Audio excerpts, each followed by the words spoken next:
Good morning. Welcome to Monday Morning Coffee and Chat with Hallee Bridgeman. I'm so happy you could join me this morning. I have my cup of coffee, so I hope you have your cup of coffee or tea and you have a few minutes while we chat. So I'm coming to you this morning, fresh from running. So my face is all red and I have on no makeup and I'm covered in dog hair covered clothes because one of my dogs can't jump into the car anymore. I have to lift her in and out. So, but I have a lot going on right now. I'm at the point in my book that I can't sleep anymore. I think about it all the time. Like I only want to be writing all the time. And so I just honestly didn't feel like getting dressed and putting on makeup because I want to get back to work. So, but I did want to chat with you. So news first before I forget. Out of the Blue Bouquet, which I think is going to be backwards for you. Yes, it is. The ebook of these 5-book collection is free until Thursday. So it's Out of the Blue Bouquet collection. Look for it on Amazon. That's the only place you can get it. The ebook is free. It has my Courting Calla book in it, which is book 1 of the Dixon Brothers series, which is what I'm working on now is book 2. And all the stories have to do with a misdelivered bouquet of flowers. And so mine is my character Calla sends flowers to her friend Sammy Jones, thanking her for rescuing her and inviting her to dinner, saying, "I won't take no for an answer." And they get delivered to Samuel Ian Jones, a man in her office, instead of Sammy Jones. And so that begins the relationship with Calla and Ian. So get it while you can, while it's free. All right, next. Okay, so last week and the week before, Greg and I spent several days having meetings with teachers with Scotts Middle School. And what happened was I logged into Parent Portal, and it took me a couple weeks to get a report. Like Parent Portal, I don't know if every county in America has it, but in Kentucky, it's a place where I can see grades, assignments, missing assignments. We lived and breathed by it when Kaylee was in high school because it was how she kept up with everything with her grades and stuff. So I logged into Parent Portal for the first time and able to get and see everything. And Scott had an F in every class except math. He had 100, and music had no grade. He's in band. And 6th grade band is basically if you show up with an instrument every day, you get an A. So So we were like, oh no, and we immediately contacted all of the teachers and said it's imperative that we meet. And we had, social studies and science and English and reading and all of these, and then his special ed teacher, because he's the one with autism. And so we've had this series of meetings, and then it all culminated with a meeting with his, it's called PASS, which basically is a special needs teacher. So we realized in the midst of the first meeting that we had made like terrible error in judgment as parents.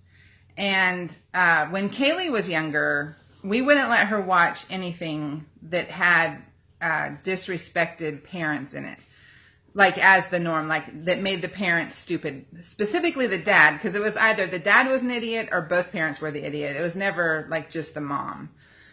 And so one of them that comes to mind was called Drake and Josh, which I think it was Disney, but I don't remember. But anyway, we watched it, and there was an episode where the dad gets locked in the closet, and hours later they're having dinner, and they're like, someone's missing. Who's missing? And the mom's like, I don't think it's important. And, and then they like pan off to the dad still locked in the closet.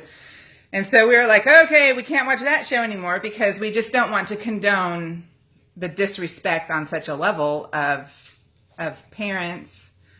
If there was like disrespect of almost any authority, like on an extreme like that was, we just kind of pulled the show out of what she could watch. And with the boys, that's kind of been a non-issue because they watch things like Justice League and Teen Titans, which God help me with Teen Titans, y'all.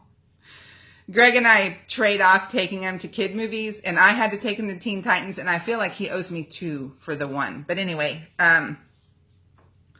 so there hasn't really, and we already knew like peripherally which ones Kaylee never watched, so they never really got exposed to those. And we don't have any kind of live or cable television. We stream everything. And so, you know, it wasn't like we put it on the Disney Channel like with Kaylee and then, or the Nickelodeon or whatever, and start picking through what they can watch. It seemed easier with them not. So it wasn't an issue. But what we didn't pay attention to was reading. And so Scott is an avid reader. And one of the reasons he's an avid reader is because he doesn't sleep. And at bedtime and until 6 a.m., he's not allowed electronics. And there's timers on all of his electronics where he couldn't even sneak them if he wanted to. And so I don't know that he doesn't even try. You know, it's just like it's not allowed, and so he doesn't do it. But so he reads and reads and reads, and we are writers, and so we feed the reading. And our family, we have come from a family of readers. All of our family, both of our families are readers, and so reading is just what we do. And so what he liked to read are the like, what are they called? Like the ones that have the comics and the words, like Diary of a Wimpy Kid. Graphic novels. I don't know if Diary of a Wimpy Kid is actually considered a graphic novel, but another one is Captain Underpants.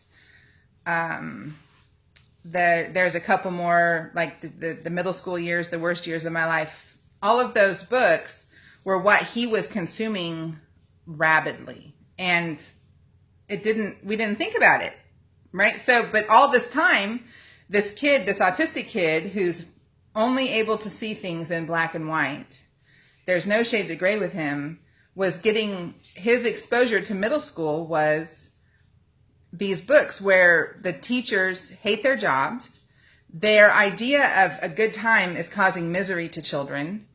The cafeteria workers, you know, have like the slop house mentality and all of this and this. And so in his mind, he was building this world for middle school.